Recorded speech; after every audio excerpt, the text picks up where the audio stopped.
dan juga di sini telah hadir juga Ibu Eva Yulina Empesi. Ibu Eva ini selaku Kabid Pembelajaran ya. Mungkin kalau teman-teman dulu taunya ada Bu Ira. Nah, namun sekarang Kabid Pembelajaran kita di Fakultas Psikologi ada Ibu Eva Yulina. Nah, sehingga nantinya berkaitan dengan penjadwalan, berkaitan dengan kendala-kendala, itu nanti bisa menghubungi Ibu Eva Yulina. Gitu ya. Oke. Sebentar, saya coba cek dulu.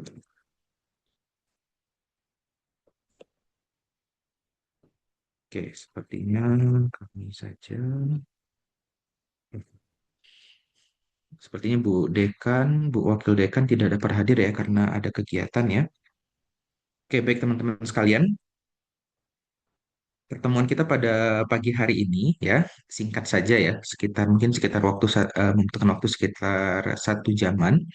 Tujuannya adalah agar teman-teman memahami bagaimana mekanisme kita di Fakultas Psikologi ini dalam penentuan dosen pembimbing kayak gitu ya. Mungkin ada teman-teman yang punya kenalan dari program studi lain ya, dari fakultas-fakultas lain, mereka ada yang sudah terlebih dahulu, terus kemudian ada juga mereka itu konsultasinya dengan kaprodi berkaitan dengan judul. Namun kita kalau di Fakultas Psikologi Intermediate Area ini berbeda ya. Nanti akan saya jelaskan kenapa kita berbeda kayak gitu ya. Oke, saya akan share screen terlebih dahulu berkaitan dengan proses pengajuan ya. Oke. Apakah sudah kelihatan teman-teman?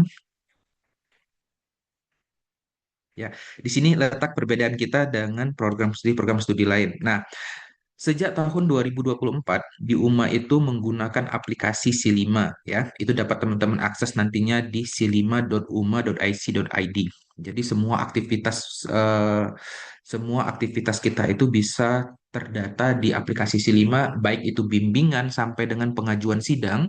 Sejak tahun 2024 itu ada yang namanya aplikasi Silima. Nanti teman-teman bisa kepoin sendiri ya aplikasi Silima itu seperti apa dan bagaimana cara penggunaannya itu juga ada tutorialnya di silima.uma.ic.id. Nah, namun sebelum kita masuk ke aplikasi Silima, ya yang perlu teman-teman pahami adalah ini namanya proses pengajuan dosen pembimbing dan judul skripsi Fakultas Psikologi Pesmeten Area tahun 2024 karena ini dibuat di tahun 2024. Pertama, mahasiswa nantinya akan memilih calon dosen pembimbing skripsi berdasarkan daftar tema dan topik penelitian dosen. Oke, setelah ini nanti saya akan share berkaitan dengan tema dan topik penelitian dosen. Kemudian, mahasiswa mengajukan dosen pembimbing. Saat pengajuan dosen pembimbing, mahasiswa sudah memiliki draft judul atau rencana judul yang disesuaikan dengan topik tema penelitian dosen. Nah, jadi kita pada tahapan ini, teman-teman, kita belum masuk ke C5, tapi nanti kami akan menyediakan Google Form, di mana di Google Form itu teman-teman nanti bisa mengajukan dosen pembimbing, terus kemudian bisa mengajukan draft judul ya.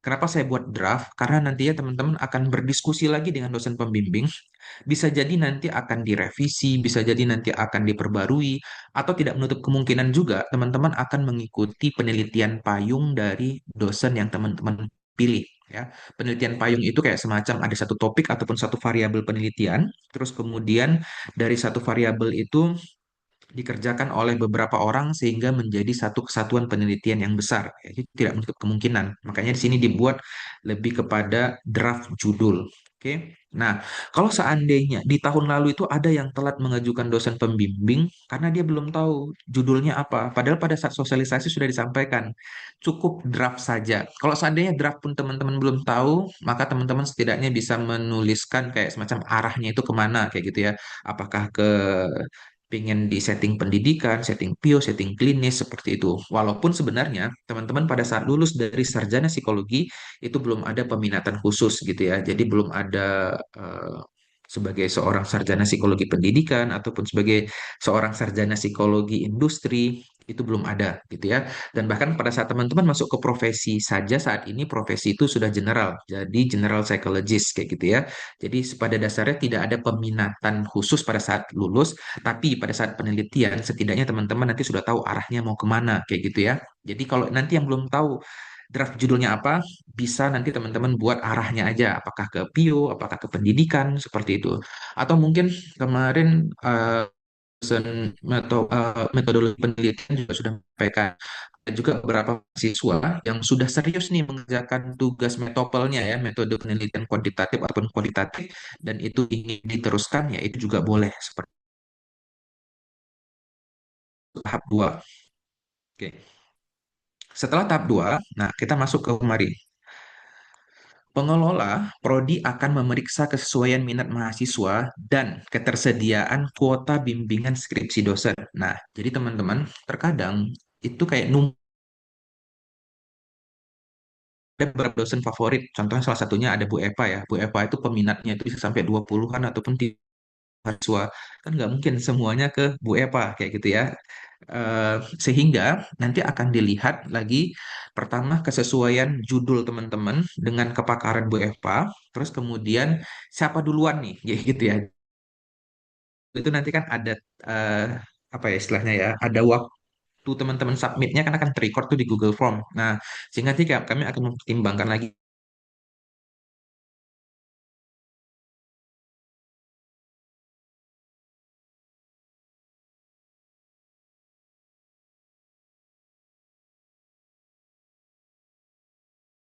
teman-teman itu nantinya akan di eh, beberapa kondisi ya, contohnya nih kayak teman-teman peminatan klinis ya, karena dosen klinis kita itu terbatas sedangkan peminat klinis itu banyak misalnya. Nah, terkadang tidak menutup kemungkinan yang awalnya minat klinis tapi nanti akan diarahkan ke dosen yang non klinis peminatannya tapi dianggap masih kompeten ya. Jadi nggak usah khawatir, "Oh, saya kan minatnya klinis terus kemudian kenapa dikasih dosen pendidikan ataupun dosen PIO kayak gitu ya." Itu bisa dipastikan karena dosen klinisnya full seperti itu, kesesuaian itu terlebih dahulu. Nah, jika tidak, maka baru nanti kami akan mengarahkan teman-teman ke dosen yang lain seperti itu.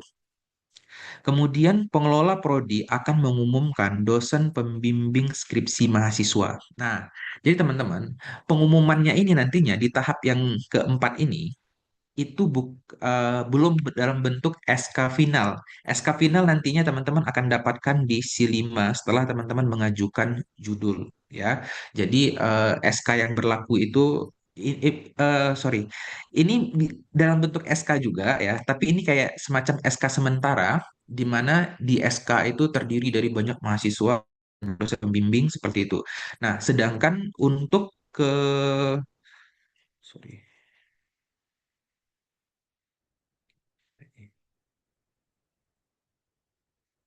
Nah, sedangkan untuk SK pribadi ya mahasiswa itu nanti akan didapatkan di C5 setelah teman-teman pengajuan judul. Oke, di C5. Jadi sampai tahap ini teman-teman nanti akan mendapatkan pengumuman dosen pembimbing ya dalam bentuk SK sementara. Baru tadi teman-teman setelah mendapatkan itu teman-teman akan melakukan konsultasi dengan dosen pembimbing untuk memastikan judul penelitian teman-teman.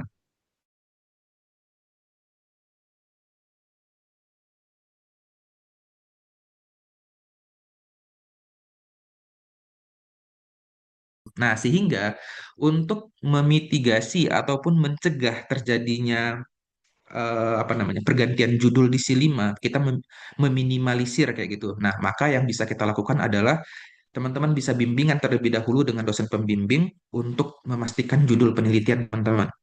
Setelah dapat judul yang fix, barulah teman-teman masuk ke aplikasi C5. Oke, teman di sini nanti baru melakukan pengajuan dari aplikasi C5. Oke, setelah itu nanti masuk di C5 itu ketua program studi akan memeriksa pengajuan judul mahasiswa di aplikasi C5. Jika sudah sesuai, pengajuan divalidasi. Nah, ini yang sering terjadi itu adalah mahasiswa tidak memperhatikan tata tulis pada saat mengupload. Terus kemudian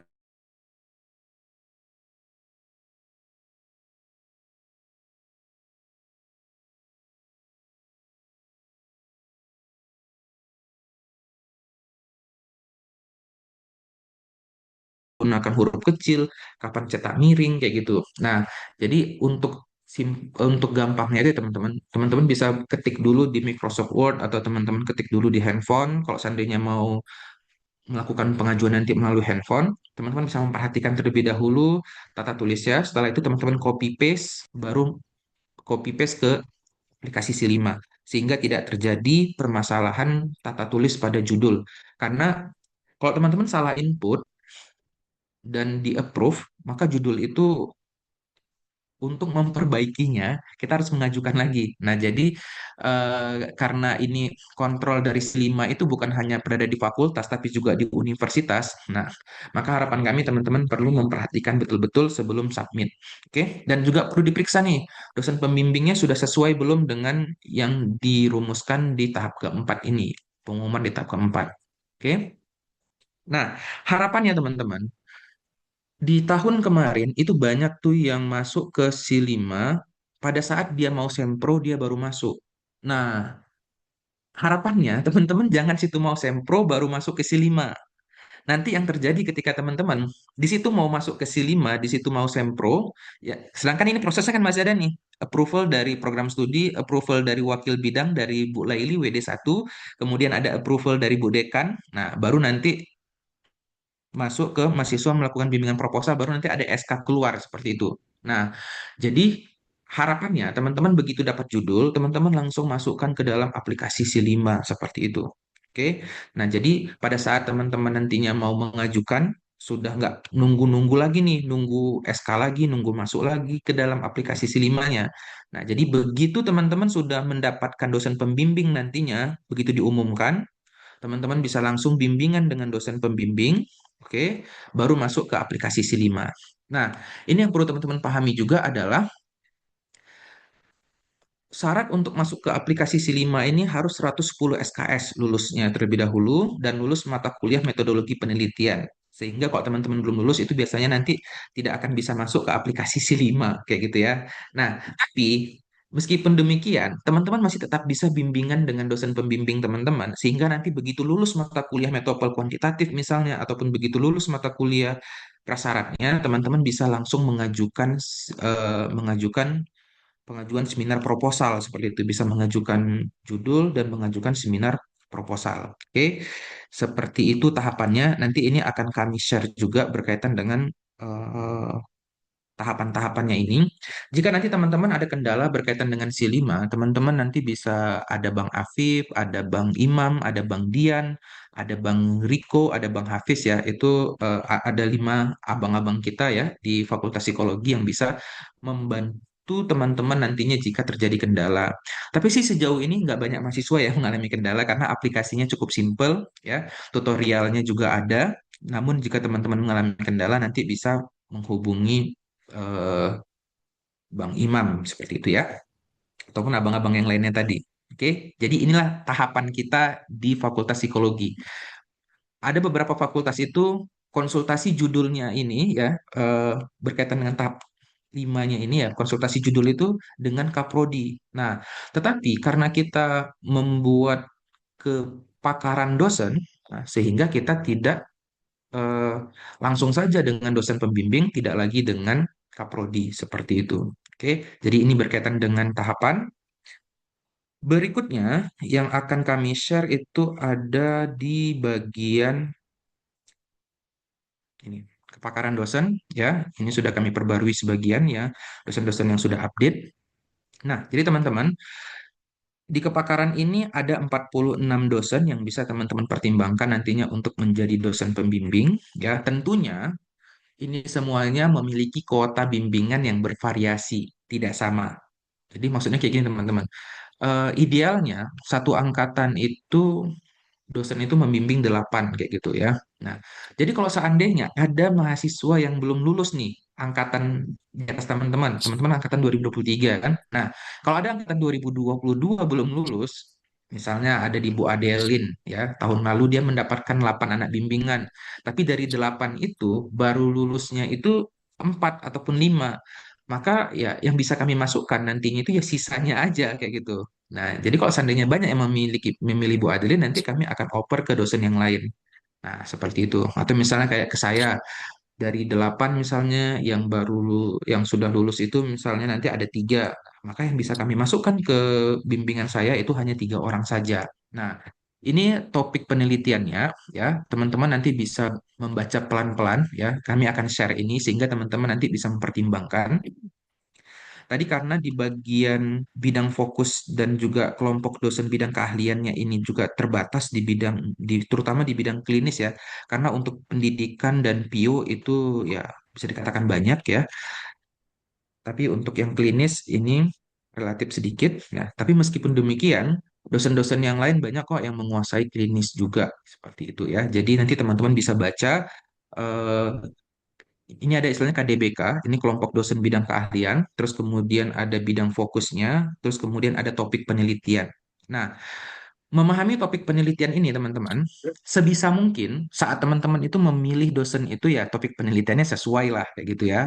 Nah, kalau seandainya nih teman-teman pengen meneliti di pendidikan, pengen dengan Bu Adelin, tetapi topik penelitiannya itu nggak ada, nggak sesuai dengan apa yang teman-teman ingin teliti, misalnya seperti itu. Nah, maka teman-teman tetap bisa mengajukan Bu Adelin. Nanti kan ada sesi diskusi dengan Bu Adelnya, kan kayak gitu ya, sebelum teman-teman mengajukan judul di aplikasi Silima. Nah, jadi teman-teman mengajukan draftnya, misalnya nanti nggak ada nih yang berkaitan dengan, atau misalnya nih, Pak Andi Chandra termasuk banyak yang fansnya juga, kayak gitu ya, banyak fans Pak Andi Chandra, tapi Pak Andi Chandra membuat topik penelitiannya itu berkaitan dengan psikologi klinis, abnormal, dan biopsikologi. Ini kan masih sangat spektrumnya sangat luas ya.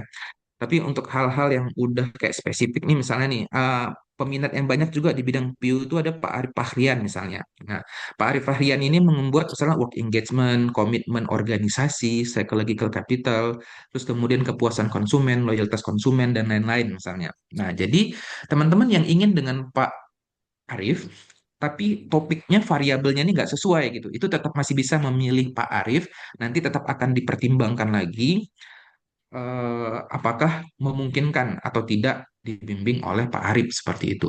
Oke. Nah, tapi sebisa mungkin teman-teman memilih yang sudah ada topik penelitiannya agar ini sejalan juga nih dengan topik riset dosen. Nah, kelebihannya ketika teman-teman ke topik penelitian itu sesuai dengan topik penelitian dosen, itu biasanya dosennya juga memiliki buku referensi gitu ya, sehingga teman-teman nanti bisa sharing dengan dosen yang bersangkutan berkaitan dengan eh, buku apa namanya ya buku ya berkaitan dengan buku ataupun referensi seperti itu. Oke, jadi ini nanti kami share teman-teman bisa baca. Oke, sebisa mungkin disesuaikan. Kalau seandainya memang tidak sesuai, maka teman-teman masih tetap bisa memilih. Nanti kan ada sesi diskusi dengan dosen yang bersangkutan seperti itu. Oke, ini berkaitan dengan topik kepakaran dosen. Kemudian yang akan saya share berkaitan dengan link link. Sebentar. Oke, sebentar.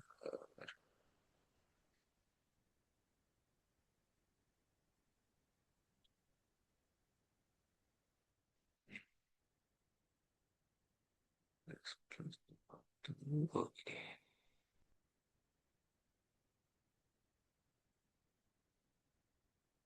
Nah, nanti kami juga akan share link Google Form-nya ya teman-teman. Ini tampilannya ya. Ini saya kasih contoh ke teman-teman. Formulir pengajuan dosen pembimbing skripsi Fakultas Psikologi 9 area tahun 2026. Nanti teman-teman bisa centang recordnya agar mana tahu teman-teman eh, belum selesai mengisinya kayak gitu ya, tapi tetap tersave kayak gitu ya. Kemudian apakah saudara sudah membaca minat tema dan topik penelitian dosen Fakultas Psikologi UMA? Pastikan teman-teman sudah ya. Kalau belum centang belum, ya tapi kalau bisa sih masuk kemarin sudah ya. Jadi nanti teman-teman lihat dulu di kepakaran dosen, klik ya sudah, baru teman-teman bisa klik next. Nah, di next, teman-teman bisa membuat nama lengkap teman-teman. Oke. Kemudian nomor pokok ya. Nomor pokok ini bukan hanya 4 digit terakhir ya. Teman-teman ya tulislah lengkap misalnya nanti 23 8 60 sekian sekian satu misalnya kayak gitu ya. Kemudian nomor handphone WA. Nah, ini terkadang ada kendala-kendala kami bisa gampang menghubungi teman-teman. Oke. Nah, kemudian ada dua calon dosen pembimbing. Jadi setiap mahasiswa memiliki bisa mengajukan dua calon dosen pembimbing. Oke. Nah, teman-teman nanti nggak usah mengetik di bagian sini. Teman-teman tinggal mengeklik aja bagian choose-nya ini ataupun pilihannya. Teman-teman tinggal scroll aja nantinya. Oke. Nama-nama dosennya ini berurutan berdasarkan alfabet ya, berdasarkan alfabet. Kalau dia yang doktor, doktornya nanti berada di belakang sehingga yang tampil di sini adalah nama depan dosen. Huruf alfabetnya itu berdasarkan nama depan dosen, seperti itu. Contoh nih misalnya yang doktor itu ada Pak Fadli Nugraha kan dokternya di belakang, atau misalnya ada Bu Risda Fadila dokternya di belakang. Nah, jadi ini teman-teman nanti mencarinya itu nggak usah bingung ya. Jadi scroll aja dari A terus sampai ke bawah sampai dengan Z. Kalau yang nyari Pak Zudi nanti berada di bagian bawah. Oke. Terus kemudian teman-teman bisa melakukan hal yang sama lagi di calon dosen pembimbing yang kedua. Oke. Nah, kemudian ada beberapa mahasiswa itu sudah kayak semacam berdiskusi dengan dosen sebelumnya kayak gitu ya. Jadi kayak semacam mereka memang sudah mulai melakukan riset dengan dosen tertentu. Nah, kalau seandainya teman-teman nih misalnya sudah pernah melakukan misalnya nih kayak ke saya misalnya ada beberapa mahasiswa itu yang sudah sebelumnya memang ada mengerjakan penelitian bersama kayak gitu ya dan teman-teman memang sudah berdiskusi dan sudah konfirmasi ke dosen yang bersangkutan ya. Teman-teman nanti bisa misalnya memilih di yang pertama itu memilih nama saya, dan yang kedua itu juga bisa memilih nama saya. Ini kalau seandainya tadi ya, catatannya teman-teman sudah memiliki dosen yang sudah berdiskusi berkaitan dengan judul atau bahkan mungkin sudah mulai penelitiannya, bisa teman-teman buat seperti ini. Nah, ketika teman-teman mengajukan dosen pembimbing pertama dan dosen pembimbing kedua itu dengan nama yang sama, kami nanti akan konfirmasi ke dosen yang bersangkutan. Apakah benar mahasiswa atas nama ini menjadi anak bimbingan ibu atau bapak seperti itu. Nah, jadi itu yang akan eh, kami konfirmasi ke dosen yang bersangkutan.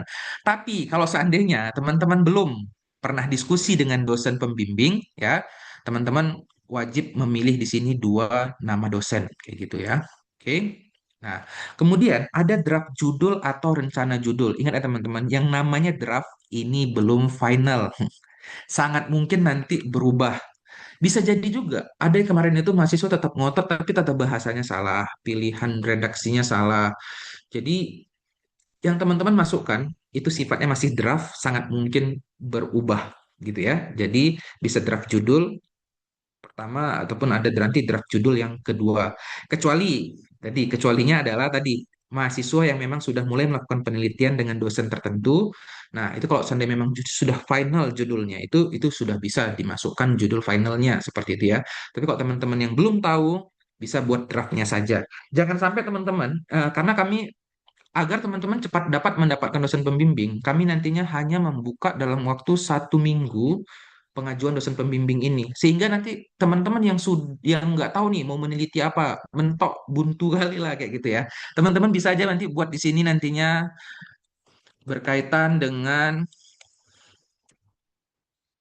industri dan organisasi, misalnya kayak gitu ya, industri dan organisasi. Nah, ini pilihan terakhir, tidak disarankan mengisi judulnya seperti ini. Tetapi, jika nanti teman-teman sampai dengan hari Jumat minggu depan, udah nggak tahu lagi nih, mau mengajukan judul apa, teman-teman harus mengajukan judul, setidaknya teman-teman menuliskan berkaitan dengan industri dan organisasi kayak gitu ya, ataupun pendidikan ataupun klinis kayak gitu ya. Itu opsi terakhir.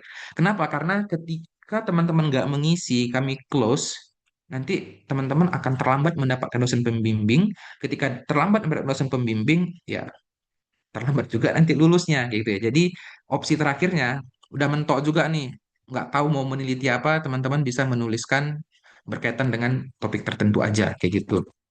Oke. Nah, baru nanti teman-teman tinggal klik submit setelah mengetahui apa namanya, setelah tahu mau meneliti apa gitu ya. Oke. Ini berkaitan dengan Google Form-nya ya. Jadi eh, tadi kita sudah memahami alur. Terus kemudian kita sudah mengetahui ada kepakaran dosen, baru nanti kita masuk ke formulir ini. Seperti itu ya. Oke. Berikutnya yang ingin saya sampaikan kepada teman-teman adalah berkaitan dengan strategi lulus tepat waktu. Tepat waktunya ini dalam waktu 3,5 tahun ya. Meskipun di UMA ini bukan literally 3 tahun 6 bulan ya, tetapi 7 semester hitungannya ya. Atau dia bisa mengikuti wisuda periode pertama kayak gitu ya. Kenapa? Karena kita di UMA karena kurikulumnya ini masih di semester 7 masih ada mata kuliah sehingga pengajuannya itu tetap harus menunggu nilai seluruh keluar terlebih dahulu baru bisa mengajukan daftar sidang kayak gitu ya. Nah, sehingga harapannya teman-teman nanti ya, tapi nanti ke depannya setelah kita rekurikulum sangat mungkin di semester 7 itu sudah lulus kayak gitu ya. Kalau sekarang itu semester 7 lebih dikit gitu ya. Semester 7 lebih dikit. Kenapa tadi? Karena kita harus menunggu nilai semua keluar baru teman-teman bisa mengajukan sidang. Karena syarat sidang itu harus lulus semua mata kuliah. Tetapi teman-teman bisa sampai dengan seminar hasil. Sempro dan seminar hasil itu bisa di semester 7 walaupun nilai belum keluar sehingga nantinya begitu setelah nilai keluar pada saat seminar proposal setelah nilai keluar di semester 7 maka teman-teman eh, bisa langsung mengajukan sidang kayak gitu ya. Jadi sangat mungkin. Tahun ini yang 3,5 tahun itu ada 27 orang dan ini terus meningkat ya. Sebelumnya, sebelum saya masuk itu ada 3 orang ya. Di tahun 2023 itu hanya 3 orang yang lulus. Yang hanya 3 orang yang lulus, terus yang 3 orang yang lulus 3,5 tahun ataupun bisa mengikuti wisuda periode pertama. Kemudian di tahun 2024 ya angka 2024 itu ada sekitar 16-an dan di tahun ini itu ada sekitar 27 orang. Jadi artinya teman-teman itu sangat mungkin teman-teman melakukan 3,5 tahun. Apalagi dengan nantinya di semester depan akan adanya rekurikulum, itu sangat mungkin untuk mencapai 3,5 tahun seperti itu ya. Oke, berikutnya. Nah, strategi lulus tepat waktu dalam 3,5 tahun. Yang pertama, teman-teman perlu menetapkan target kelulusan sejak sekarang. Oke, jadi kayak semacam ya komitmen dari dalam diri sendiri. Karena kalau teman-teman nggak punya komitmen, nggak punya target pribadi, maka kemungkinan besar teman-teman akan sulit lulus tepat waktu. Oke, jadi langkah awalnya seperti ini. Kelulusan tepat waktu tidak terjadi secara kebetulan, ya. Tentukan target yang jelas dan jadikan target tersebut sebagai komitmen pribadi yang mengarahkan setiap keputusan akademik yang teman-teman ambil, seperti itu ya. Nah, kalaupun nantinya seandainya tidak 3,5 tahun itu impossible gitu, karena masih banyak mata kuliah yang pengen di retake ataupun remedial gitu ya. Setidaknya targetkanlah 4 tahun, kayak gitu ya. 4 tahun itu sangat amat realistis. Oke. Kemudian, kelola waktu seperti seorang profesional. Nah, artinya teman-teman bisa mulailah menyusun skala prioritas, terutama bagi teman-teman yang kuliah sambil bekerja ya. Oke, satu sisi teman-teman bekerja di luar, tapi di sisi yang lain teman-teman memiliki tanggung jawab di kampus untuk menyelesaikan studi teman-teman. Jadi pinter-pinterlah nantinya memanage waktu, kapan belajar, kapan mengerjakan skripsi, kapan bekerja, kapan istirahat. Atau mungkin bagi teman-teman yang sudah berkeluarga, ya juga harus pintar-pintar memanage waktunya, kayak gitu ya. Dan menetapkan target mingguan, mengelola waktu seringkali lebih menentukan keberhasilan dibandingkan kemampuan akademik semata. Jadi teman-teman, untuk bisa lulus tepat waktu itu pada dasarnya bukan hanya sebatas kecerdasan ya. Orang yang cerdas sekalipun, kalau dia nggak bisa memanage waktunya ya bisa nggak tamat-tamat kayak gitu ya. Dan itu sering terjadi. Tapi orang yang ya biasa-biasa aja, tapi dia bisa memanage waktunya, ya itu bisa lulus dengan tepat waktu. Oke. Berikutnya, selesaikan tugas dan kewajiban akademik tepat waktu. Ya, ini misalnya kayak berkaitan dengan eh, ada kemarin tuh beberapa orang yang terkendala itu di pembayaran uang kuliah karena sudah tersinkron dengan aplikasi AOC, pembayaran uang kuliah dengan AOC, sehingga nilainya nggak keluar. Nah, ketika nilai nggak keluar, maka kan nggak akan mungkin bisa mengajukan seminar, nggak bisa mengajukan sidang kayak gitu ya. Jadi selesaikanlah tugas dan kewajiban akademik itu tepat waktu, atau misalnya nih, dia tinggal nunggu mata kuliah itu lagi tapi dia nggak serius, ya sehingga dia nggak lulus, harus ulang lagi tahun depan. Nah, jadi selesaikanlah kewajiban akademik itu tepat waktu. Berikutnya, bangun komunikasi yang baik dengan dosen. Nah, jadi teman-teman, eh ya saling memahami ya. Teman-teman perlu memahami dosen, karakteristik dosen itu macam-macam ya teman-teman. Mungkin kalau anak bimbingan saya mungkin lebih fleksibel gitu ya. Artinya ya ngomong sama saya itu ya santai aja gitu ya. Tapi ada juga beberapa dosen itu yang memang teman-teman harus merangkai kata yang memang sebaik mungkin gitu ya. Jangan sampai membuat tersinggung, itu juga ada kayak gitu ya. Jadi bangun komunikasi, bisa ditanyakan juga kira-kira bagaimana pada saat teman-teman nanti sudah dapat nih dosen pembimbing. Nah, bisa ditanyakan ada grup bimbingannya atau tidak pertama gitu ya. Agar teman karena ada juga nih beberapa dosen itu dia menentukan bimbingan setiap hari apa, setiap hari kapan dia ada di kampus, nanti teman-teman bisa datang. Jadi teman-teman yang sudah dapat dosen pembimbing nanti bisa melakukan building rapport ya, melakukan pendekatan kepada dosen, tanyakan bagaimana teknik komunikasinya, nyamannya itu bagaimana proses bimbingan kayak gitu ya. Ada grup atau tidak. Oke. Berikutnya, mulai persiapan skripsi lebih awal ya. Jadi walaupun teman-teman belum lulus seluruh mata kuliah di semester 6 ini, tapi teman-teman sudah mulai bisa nantinya berdiskusi, sudah mulai bisa menyicil ya, sehingga pada saat masuk semester 7 teman-teman sudah mulai bisa seminar proposal. Oke. Terus kemudian kenali bidang yang teman-teman minati sejak dini, perbanyak membaca literatur, ini sangat penting ya teman-teman. Perbanyak membaca literatur ya. Ini sering terjadi menjadi permasalahan kita. Pada saat bimbingan, itu kayak nggak ngerti apa-apa kali ya gitu ya. Yang perlu teman-teman pahami, dosen pembimbing itu membimbing teman-teman itu sebenarnya nggak dari nol ya. Kenapa? Karena teman-teman sudah lulus 110 SKS. Tapi pada kenyataannya, banyak yang datang itu bahkan dalam kondisi minus kayak gitu ya. Dalam kondisi minus ini kayak kamu mau meneliti apa? Mau meneliti variabelnya tentang self efficacy. Apa yang sudah kamu baca? Belum ada baca apa-apa. Ya nggak kayak gitu juga prinsipnya ya teman-teman. Jadi banyaklah membaca literatur yang tentang yang teman-teman ingin telusuri, yang teman-teman ingin dalami seperti itu ya. Dan mulailah menyusun gambaran topik penelitian sebelum memasuki masa skripsi nanti kayak gitu. Karena kan pada dasarnya teman-teman ini belum masuk masa skripsi, tetapi kita sudah mulai startnya seperti itu. Oke.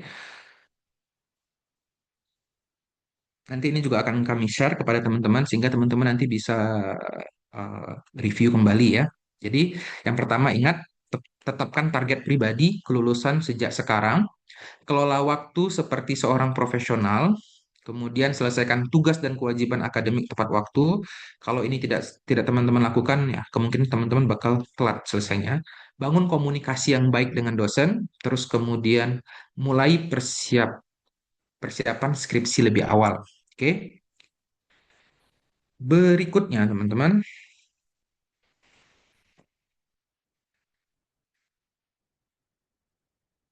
yang keenam, hindari prokrastinasi. Ya, ini hobi hobi kebanyakan mahasiswa ya, termasuk saya juga ya. Hobi prokrastinasi, menunda-nunda pekerjaan ya.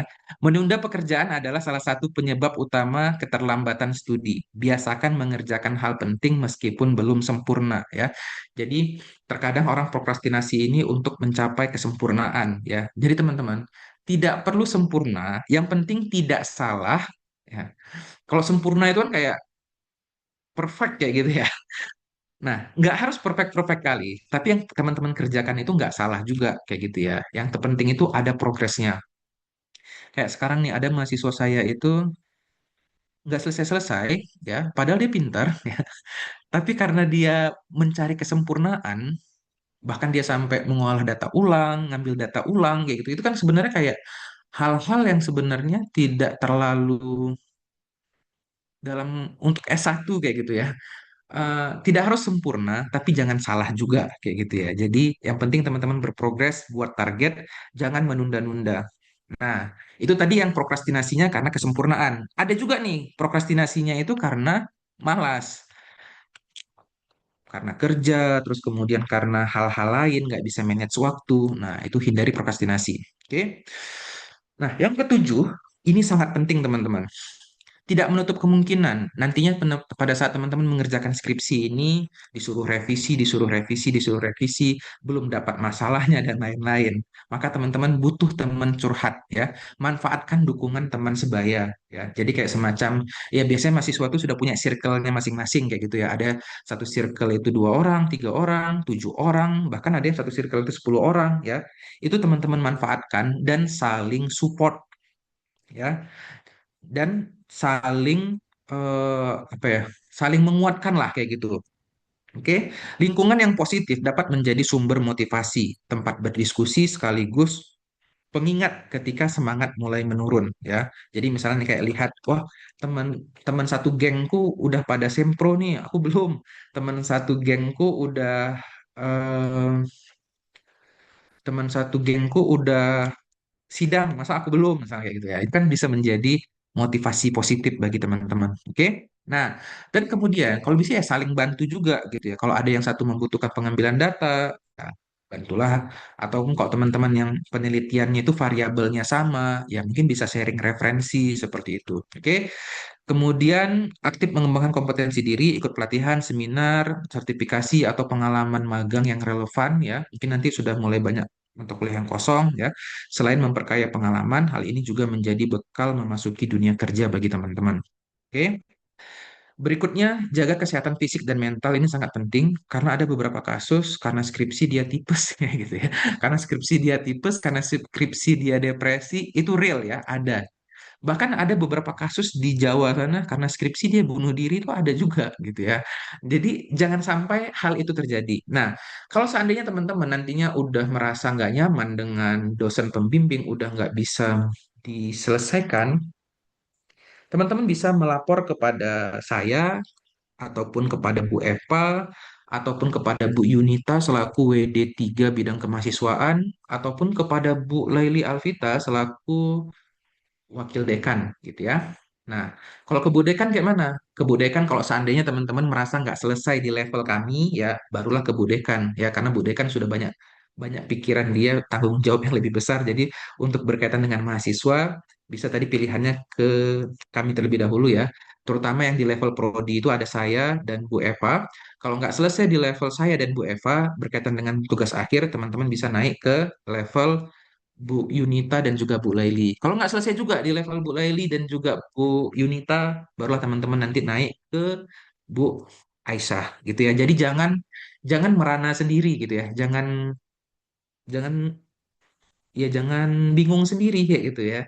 Nah, tapi teman-teman jangan gampang juga untuk langsung ganti dosen pembimbing kayak gitu ya. Ada juga tuh kemarin. Tapi Bapak bilang bisa ganti dosen pembimbing. Ya, nggak satu kali habis itu langsung nyerah juga kayak gitu ya. Karena pada dasarnya skripsi ini media teman-teman, pembentukan menempah kepribadian teman-teman kayak gitu ya. Bagaimana caranya bisa melakukan pendekatan kepada dosen, terus kemudian bagaimana daya juang teman-teman disuruh revisi. Karena nantinya saat teman-teman bekerja, ya teman-teman akan menghadapi situasi seperti itu juga. Kerjaan diminta untuk revisi, terus kemudian menghadapi atasan ataupun pada saat ini dosen pembimbing yang harus bisa menyesuaikan dengan dosen pembimbing, nantinya akan teman-teman menyesuaikan dengan atasan seperti itu. Jadi ini sebenarnya media pembelajaran teman-teman untuk mengasah soft skill dan juga hard skill teman-teman. Oke. Kemudian fokus pada tahun ajaran. Ingat kembali sorry, fokus pada tujuan akhir. Ingat kembali alasan mengapa teman-teman memulai perjalanan ini. Kenapa dulu memilih kuliah pada tahun 2023? Tujuan yang jelas akan menjadi sumber kekuatan untuk terus melangkah. Oke. Ini selagi saya ingat, kemarin itu ada angkatan 2019. Angkatan 2019 tahun ini akan DO ya teman-teman. Kalau mereka nggak selesai, mereka akan DO. Kalau angkatan 2023 itu akan DO-nya sekitar 3 tahun lagi. Nah, saat teman-teman merasa ingin menyerah gitu ya, ingatlah kenapa dulu kuliah kayak gitu ya. Ingatlah apa yang sudah teman-teman korbankan, ingatlah pengorbanan orang tua teman-teman ataupun siapa yang menjadi donatur kuliah teman-teman kayak gitu ya. Jadi itu perlu teman-teman ingat. Jadi ini adalah 10 strategi yang bisa teman-teman lakukan agar bisa lulus tepat waktu. Oke. Yang keenam ini ada hindari prokrastinasi, manfaatkan dukungan teman sebaya, aktif mengembangkan kompetensi diri, jaga kesehatan fisik dan mental, fokus pada tujuan akhir. Tujuan akhirnya apa? Mendapatkan gelar sarjana psikologi ataupun SPSI. Oke? Jadi kalau seandainya udah merasa agak-agak down-down kali ya, ingat aja tujuan akhir teman-teman apa, kayak gitu ya. Oke, seperti itu berkaitan dengan arahan pada pagi hari ini. Tadi saya sedikit review ya, mungkin ini ada yang barusan masuk karena sekarang sudah 221 orang. Tadi masih 180-an pada saat saya pertama kali menjelaskan. Yang pertama tadi kita menjelaskan tentang alurnya ya. Jadi teman-teman ikuti alur ya, jangan langsung masuk ke aplikasi Silima, tapi bimbingan dulu nantinya dengan dosen pembimbing. Terus kemudian baca kepakaran dosen, sebisa mungkin pilih dosen pembimbing sesuai dengan kepakarannya. Dan yang ketiga tadi berkaitan dengan mengisi Google Form, ya. Ada dosen pembimbing, terus kemudian dosen pembimbing yang teman-teman ajukan itu bisa dua. Kemudian draft judul juga bisa teman-teman ajukan dua. Terus kemudian kalau seandainya belum tahu draft judulnya itu apa, tapi udah mepet dengan deadline batas akhir, ya. Batas akhirnya itu teman-teman Jumat minggu depan, ya. Itu batas akhir teman-teman mengajukan di Google Form. Nanti kami akan share seluruh materi ini di grup angkatan teman-teman. Jadi kalau ada nih temannya teman-teman yang belum ada di grup angkatan, ingatkan untuk bergabung kayak gitu ya, atau teman-teman bisa share materi ini nantinya ke temannya teman-teman. Dan yang keempat tadi strategi untuk lulus tepat waktu. Oke, seperti itu. Nah, kemudian eh, dari Bu Eva mungkin ada yang ingin Ibu sampaikan, karena Bu Eva ini biasanya mahasiswa Bu Eva ini menjadi mahasiswa lulusan terbaik, lulus tepat waktu biasanya ya. Dan Bu Eva itu dari 8 mahasiswanya kayaknya udah selesai 7 ya, atau ke 8-8-nya udah selesai kayaknya ya Bu Eva. Nah, mungkin Bu Eva mungkin bisa menyampaikan bagaimana strategi agar mahasiswa-mahasiswa ini bisa lulus tepat waktu seperti itu, Bu Eva.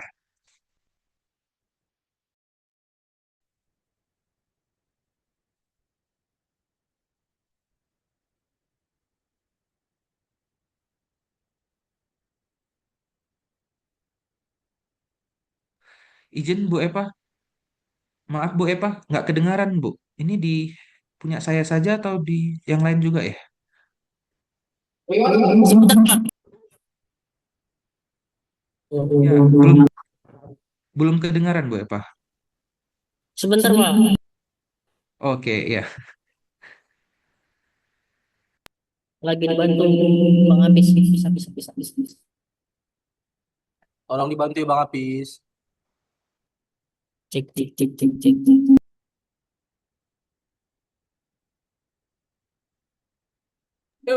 Tes, tes, tes, tes. Sambil menunggu sound system Bu Eva ya. Bang Abis, Eh, habis. jadi teman jadi teman-teman ini sangat memungkinkan ya 3,5 tahun ataupun 4 tahun ya. Kalau nggak terkejar 3,5 tahun, 4 tahun pasti terkejar ya. Mungkin 3,5 itu 3,5 ini sejauh ini saya lihat ya memang orang-orang yang memang bisa memanage waktu dengan sangat amat baik ya. Kenapa? Karena kita di semester 7-nya itu masih ada mata kuliah, sehingga orang-orang yang bisa memanage antara kuliah dan juga penelitian itu biasanya yang bisa selesai 3,5 tahun. Ya, kalau yang tidak biasanya itu ke 4 tahun. Kalau yang parah kali ya baru lebih dari 4 tahun lah kayak gitu. Belum kedengaran. Kayaknya Bu Eva. Mungkin Bu Eva bisa log out dulu, habis itu login kembali. Kayaknya di pengaturannya ya. Pakai API aja kalau nggak, Bu. Oh iya.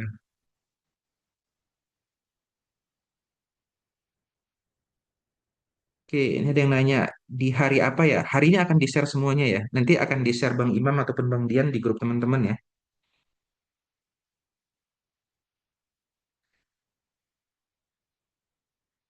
Oke, kayaknya Bu Eva pindah device ya.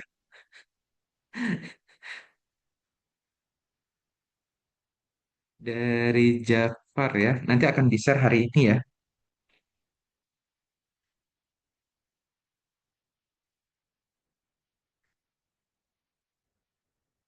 Bagaimana Bu Eva?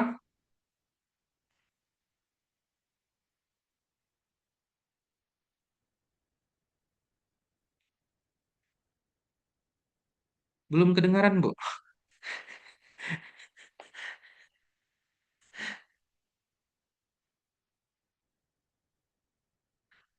Izin Bu Eva. Bu Eva atau izin pakai pakai handphonenya Bang Dian aja kayaknya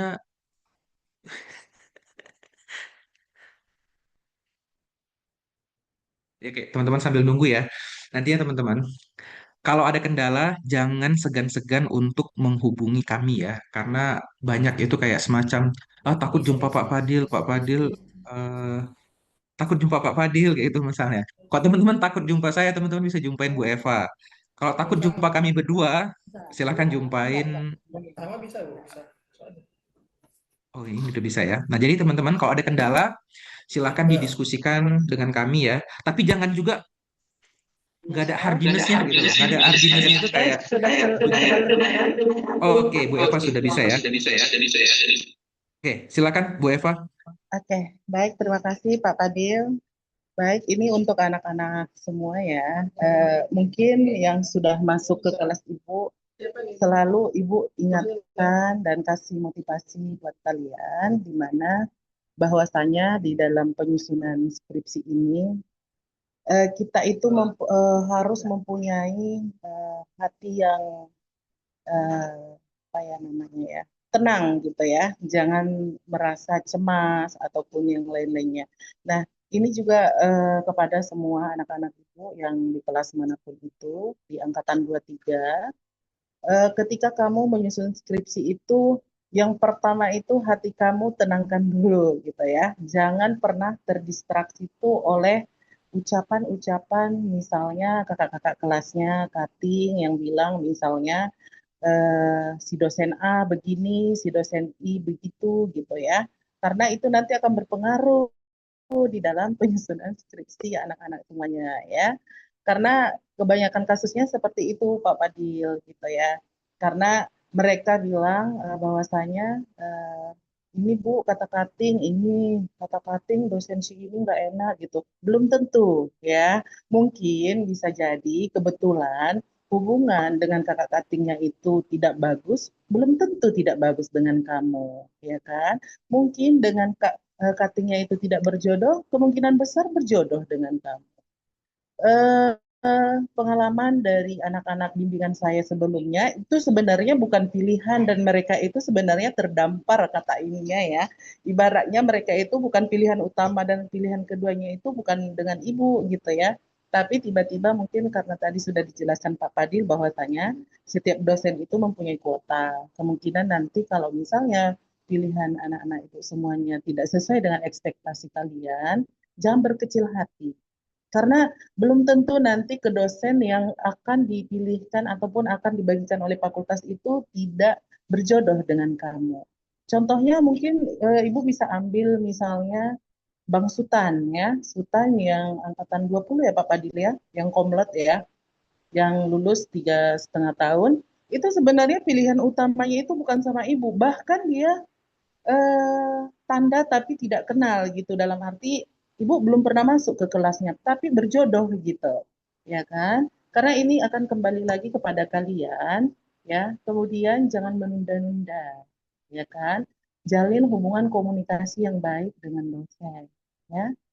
Siapapun nanti dosennya jangan mindset kalian itu negatif dulu gitu jalani aja dulu ya kan jalani aja dulu kenali dosennya terus dari situ nanti kakak-kakak abang-abang semuanya bisa terjalin hubungannya ke depan jadi bimbingannya enak gitu ya kemudian kalau komunikasi itu juga Ibu mohon dijaga juga lah ya dalam arti janganlah pula kakak-kakak abang-abang itu kalau misalnya menghubungi dosennya itu jam 12 malam ya kan itu sebenarnya sering kita ingatkan ya kan nanti bisa abang ini kan hubungkan misalnya di hari-hari jam kerja atau eh, jangan sampai mengganggu istirahat gitu kan kakak abang juga butuh istirahat ibu dosennya juga butuh istirahat gitu ya jadi itu aja sih Pak Fadil sebenarnya lebih kepada eh, satu jangan cemas dulu itu aja jangan cemas ya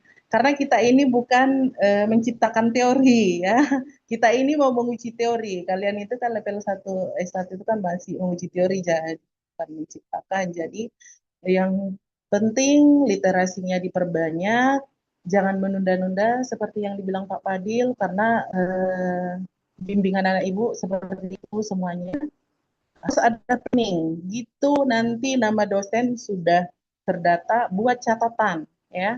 Misalnya 1 bulan itu ngapain aja, per 3 bulan berapa. Kalau ibu dulu seperti itu, ibu minta ke anak-anak ibu sehingga kemarin itu 8 yang dikasih, 8 yang sudah lulus gitu.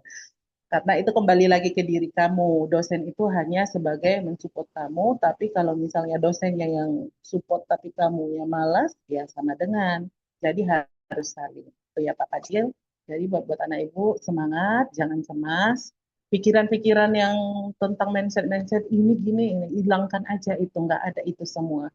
Ya kan, siapapun nanti dosennya, mungkin tidak sesuai dengan pilihan kakak abang karena adanya kuota, ya jangan berkecil hati. Seperti yang Ibu bilang tadi, bahkan kayak Bang Sultan itu bilang, saya senang dengan Ibu, padahal saya kemarin itu ekspektasinya tidak seperti ini, ternyata nyaman gitu. Karena apa? Karena terjalin komunikasi yang baik. Padahal sebelumnya tidak kenal sama sekali dalam arti tanda, tapi tidak pernah bertegur sapa gitu. Sehingga dia bisa tamat 3,5 tahun dan komlat. Itu Pak Fadil sekiranya.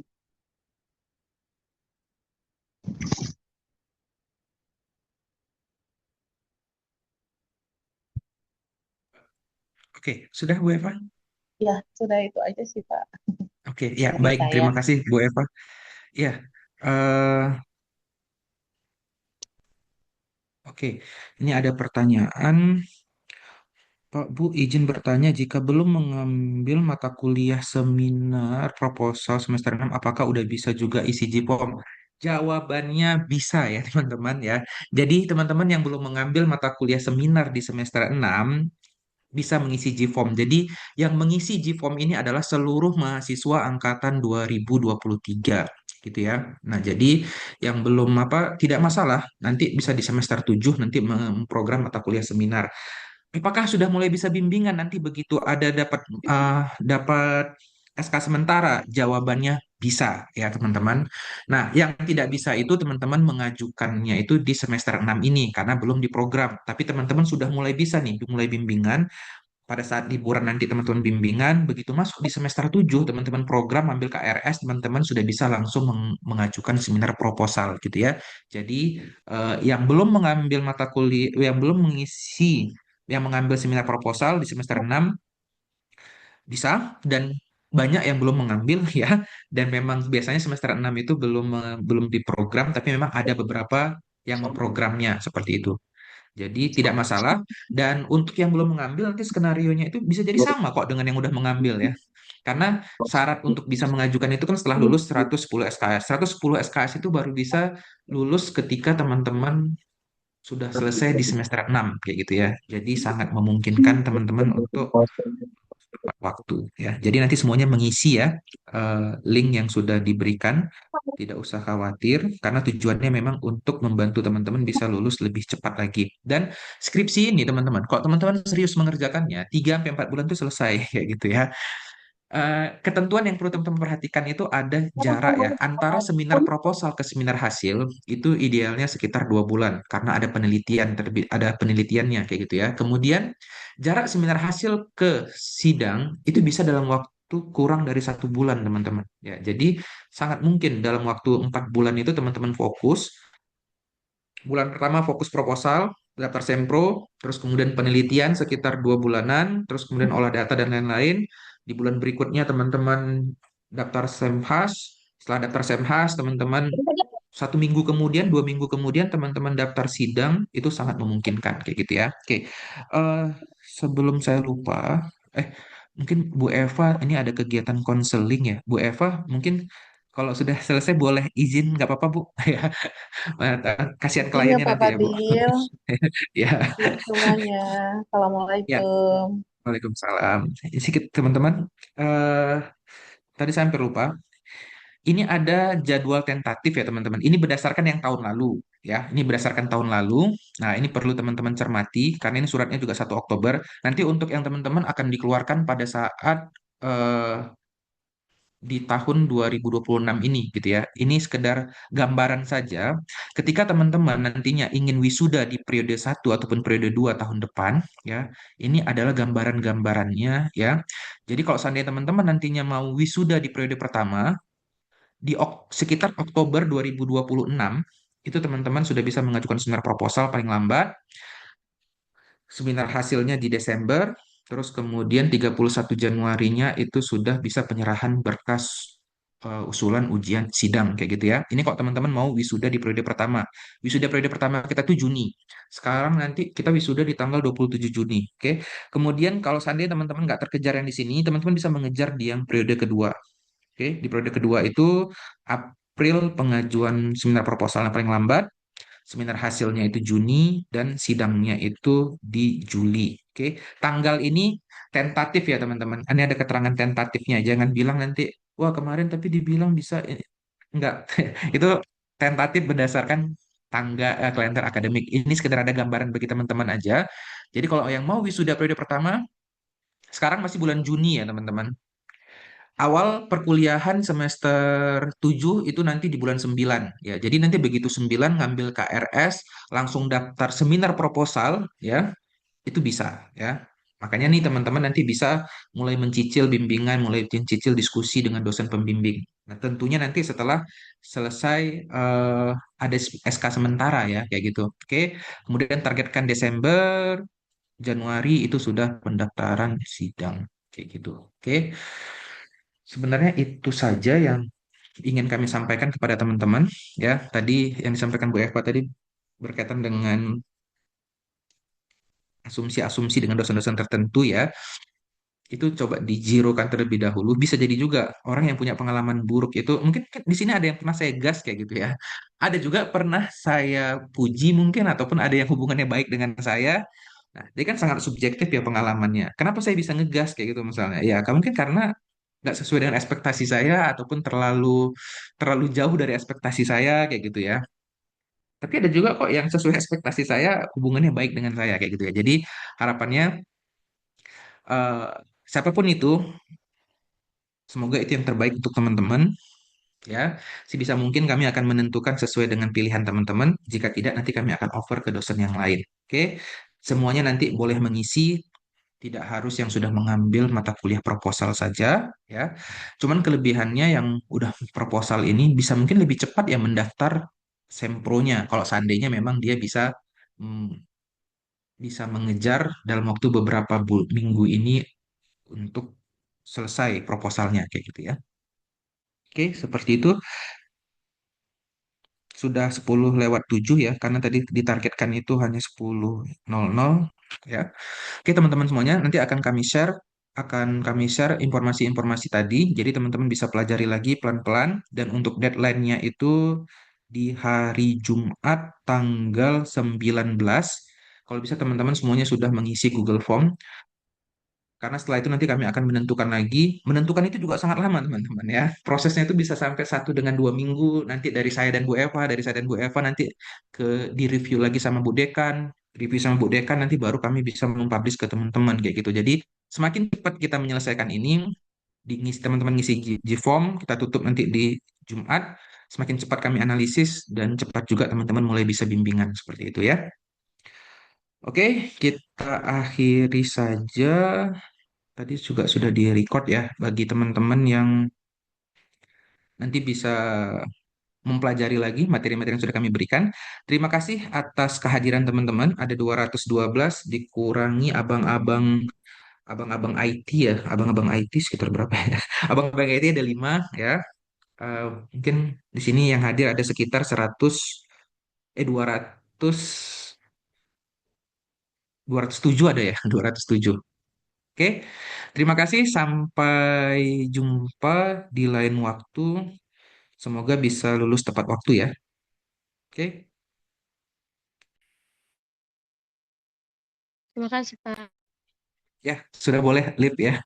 Terima kasih abang-abang IT yang sudah support, yang sudah bersedia membantu kegiatan hari ini.